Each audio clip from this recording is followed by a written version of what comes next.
Hola a todos, soy Ilankli Yeshua Jiménez Rodríguez, estudiante del cuarto semestre de la licenciatura de enseñanza de idiomas de la UABJO. El tema que hoy presentaré para la optativa de taller de semiótica será Saussure y la semiología. Bueno, para principio de cuentas, Saussure nació en Ginebra, Suiza, el 26 de noviembre de 1857. Fue un lingüista suizo cuyas ideas sirvieron para el inicio y el desarrollo de la lingüística moderna en el siglo XX. Se le conoce famosamente como el padre de la lingüística. Sus ideas ayudaron a desarrollar este libro que es Curso de la Lingüística General. Es un texto publicado en 1916 por sus discípulos después de su muerte. Bueno, para principio de cuentas, como dije al principio, esta es la materia del taller de semiótica, que tiene que ver la semiótica con la semiología.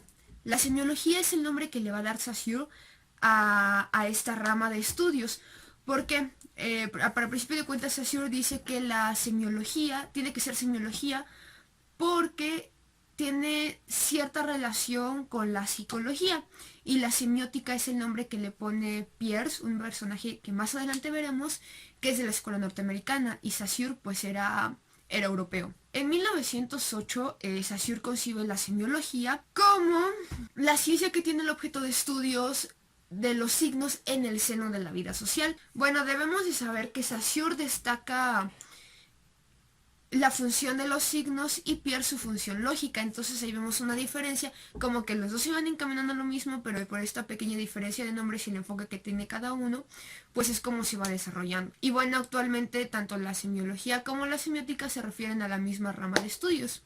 Bueno, para principio de cuentas debemos de saber qué es el lenguaje. El lenguaje es la capacidad humana universal para expresar el pensamiento y sentimientos a través de los signos. El lenguaje se entiende como un objeto binario, es decir, que tiene dos cosas, por un lado y por otro. Primero vamos a tener la lengua como un componente social y el habla, que va a ser el componente individual. Saussure se va a enfocar en la lengua. La lengua es lo que le va a interesar a Saussure. Ya sabemos que el lenguaje está compuesto por dos cosas, pero en lo que se va a centrar Saussure va a ser en la lengua. ¿Por qué?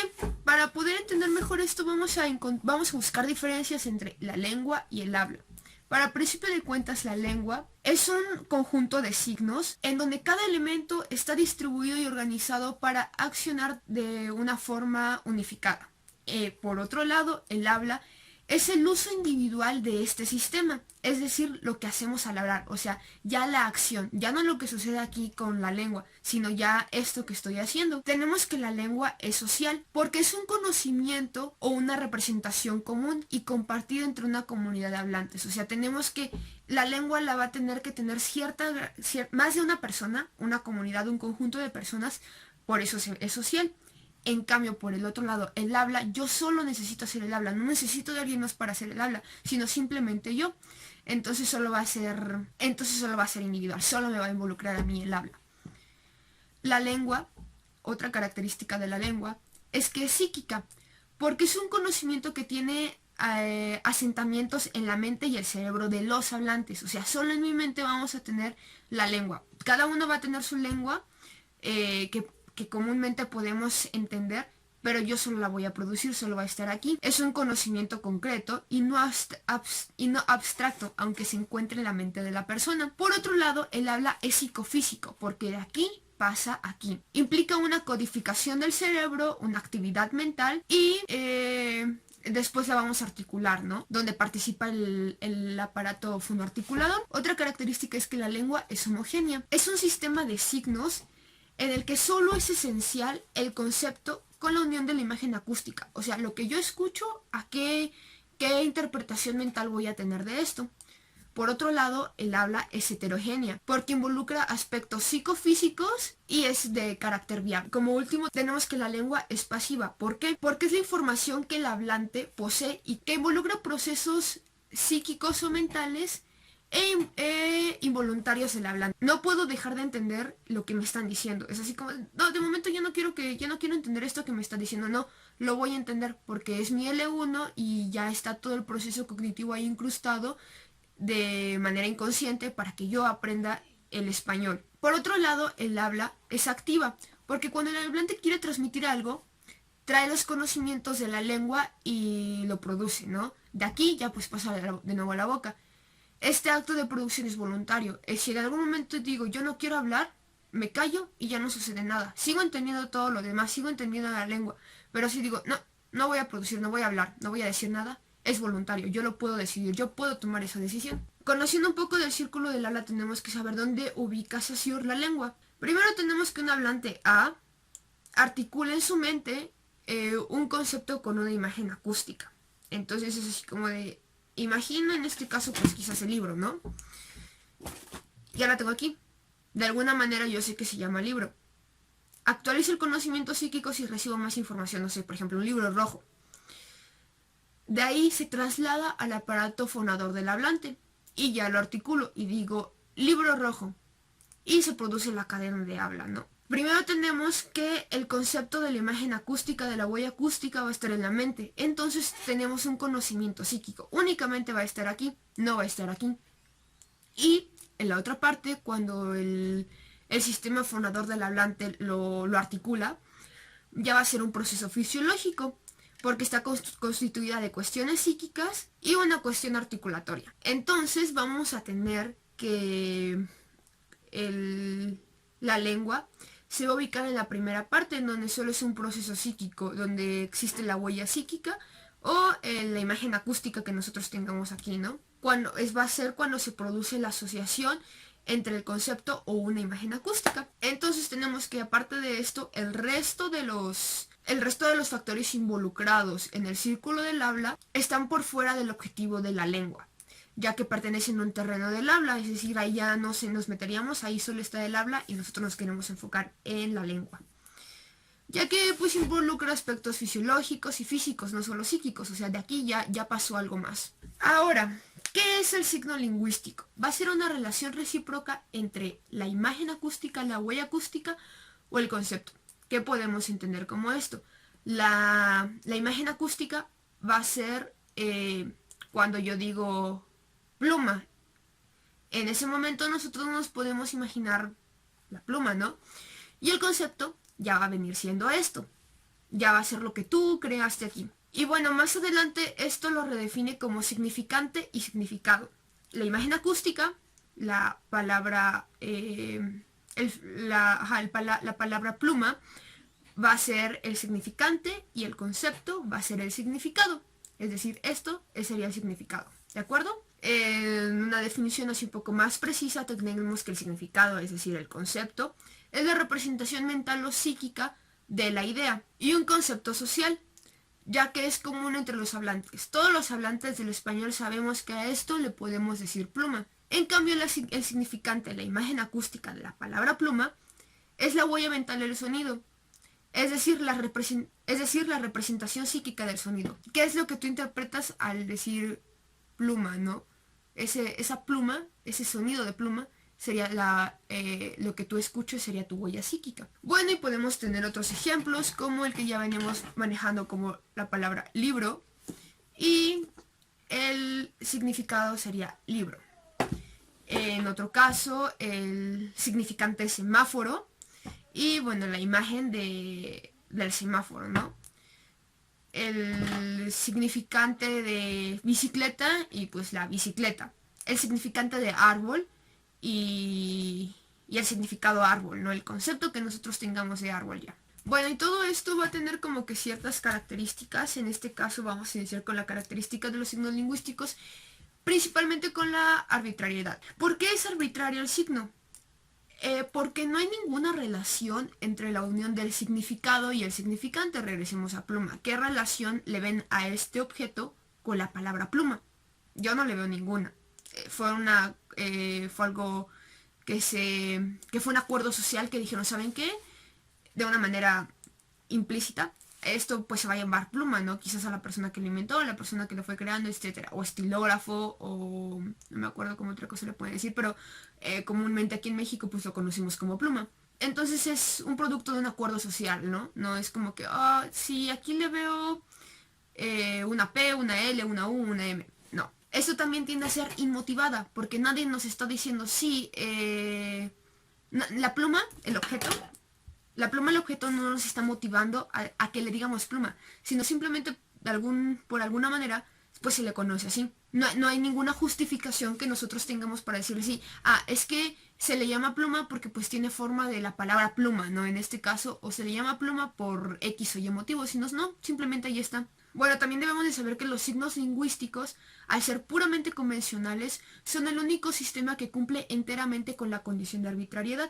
No hay ningún otro sistema que sea arbitrario, sino simplemente va a tener un sentido. En cambio, los signos lingüísticos pues son completamente arbitrarios. No tiene ningún sentido la palabra con el objeto. Y bueno, otro ejemplo que podemos tener es la arbitrariedad, de nuevo con libro y con la palabra libro. Tenemos también otros conceptos como la refutación, en el caso de las onomatopeyas, que en español decimos wow, al sonido de la representación del ladrido de un perro, y woof, que es la representación del sonido de un perro en inglés. Pues tenemos que el perro siempre va a ladrar igual, sea en cualquier país que sea, pero la representación del sonido en cada idioma va a ser diferente. Bueno, de ahí tenemos otro tema, bueno, otro subtema, que es la contraargumentación, que dice Saussure que el hecho de que cada sistema de una lengua represente el sonido de diferente manera depende del sistema fonológico. Esto prueba obviamente que se sigue tratando de una convención social, ¿no? Y no de una representación diferente del sonido. Es decir, bueno, por ejemplo, que en español, no sé, araña, por ejemplo, nosotros en inglés la leamos spider, ¿no? Pero realmente la pronunciación sea spider, porque una convención social de que la I en inglés tenía que sonar a I, spider, pues ahí cambia. En cambio nosotros el sonido de la letra I se vendría siendo I, y en inglés sería I. Entonces al decir la palabra spider es ahí, y si nosotros la leemos con nuestra pronunciación española sería spider. Otro punto que tenemos es la linealidad del signo lingüístico. ¿Por qué? El significante, por ser de naturaleza auditiva, se desarrolla en una dimensión temporal, o sea, en un momento. Lo que estoy diciendo yo aquí y ahora lo van a poder escuchar ustedes en video, pero aquí no va a resonar, aquí no va a permanecer en el espacio. Es decir, que el signo lingüístico y la cadena del habla no pueden representarse al mismo tiempo. Es decir, yo no puedo como que sobreencimar sonidos, no sé, querer decir junta una E y una A, no lo permite, sino simplemente la naturaleza humana no nos permite eso. Sino que es necesario desarrollar una cadena de fonemas. Es decir, si yo digo la palabra carro, tengo que decir primero la C, el sonido, la C que pues no tiene ningún sonido solo, y después la A, que vendría siendo K, después R y después O, carro, que vendría siendo algo lineal. No puedo sobreponer fonemas para que ustedes entiendan la palabra carro. Bueno, de ahí tenemos unas características que nos maneja como inmutabilidad del signo lingüístico, que nos explica por qué el signo lingüístico es inmutable. Iniciando porque no hay razón para modificar la relación que existe entre el significante y el significado. Es decir, que si esto es pluma y esto es libro, no puedo como intercambiarlo, decir, pues a partir de ahora a esto le voy a llamar pluma. Y no me entendería, ¿no? Porque si yo lo tomé como una decisión y de repente voy y le digo a mi mamá, oye, pásame la pluma, y no ve ninguna pluma y ve el libro, va a ser así de, oye, pero tú me estás pidiendo una pluma, no tengo ninguna pluma aquí. O al revés, ¿no? A esto decirle libro y decirle, oye, pásame el libro a mi compañero, cuando realmente me refiero a la pluma, porque ya es una convención social establecida, que no puedo llegar yo y cambiarla, decir porque se me pega la gana, ¿no? Por ello no hay ninguna necesidad de, en otro ejemplo, que la mesa deja de ser un mueble de 4 patas y pase a ser una tarjeta, ¿no? Porque no habría ningún sentido en ello. Bueno, y el segundo punto tenemos que el hablante, lo que ya decía anteriormente, no puede modificar voluntariamente la asociación que hay entre el significante y el significado de una lengua, ¿no? Ya que es una asociación hereditaria. Mis papás me enseñaron que esto era pluma y esto era libro, como sus papás le enseñaron que esto era libro y esto era pluma, y así desde generaciones pasadas que venimos aprendiendo el español. Siguiendo porque el signo es inmutable, tenemos porque la lengua es uno de los pocos sistemas semiológicos que está difundido en la totalidad de los hablantes en una comunidad y se usa en todo momento. No podemos dejar de hablar, por ello no puede cambiarse el significado de algo. La comunicación es vital en la vida humana. Entonces de momento, pues yo decido dejar de hablar y de repente cuando vuelvo a hablar le cambio las cosas, le cambio de nombre a las cosas. Pues no tiene ningún sentido, porque para el principio de cuentas no puedo dejar de hablar. Voy a tener que encontrar una forma de comunicación, en este caso de la manera más extrema si mi aparato fonoarticulador se daña.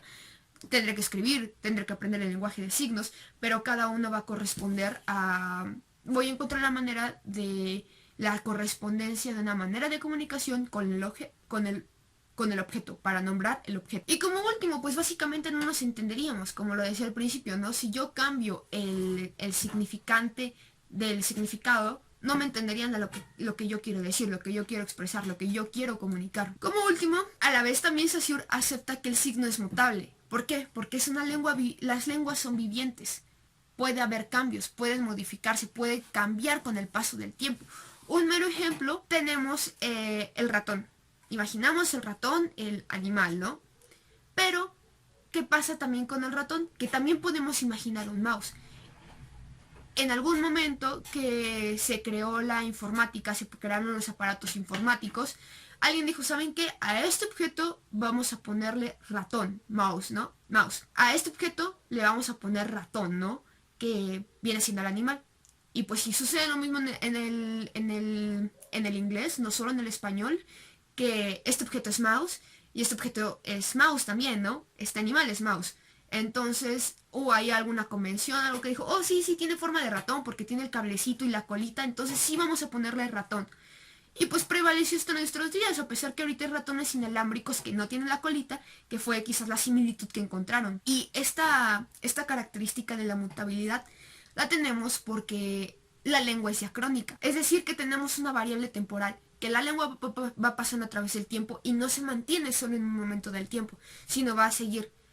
Y no nos podemos detener a decir, ¿sabes qué? No, porque hace 100 años a esto solo le llamábamos ratón, ahora ya esto ya no le podemos llamar ratón, ¿de acuerdo? Continuando con un poco de estos conceptos de cómo se aborda el lenguaje, tenemos dos conceptos, tanto diacrónica, regresando al punto anterior, y la sincrónica.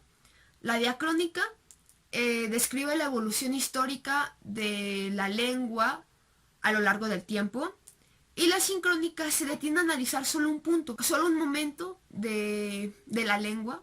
Se detiene a analizar ese punto particular de la lengua en determinada época o periodo temporal. O sea, tenemos nuestra línea del tiempo, lo diacrónico va a analizar toda esta línea del tiempo, a qué le llamaban antes ratón, cómo le llamaban antes ratón, y va a seguir, ¿no? Hasta el momento en que este animal sea ratón.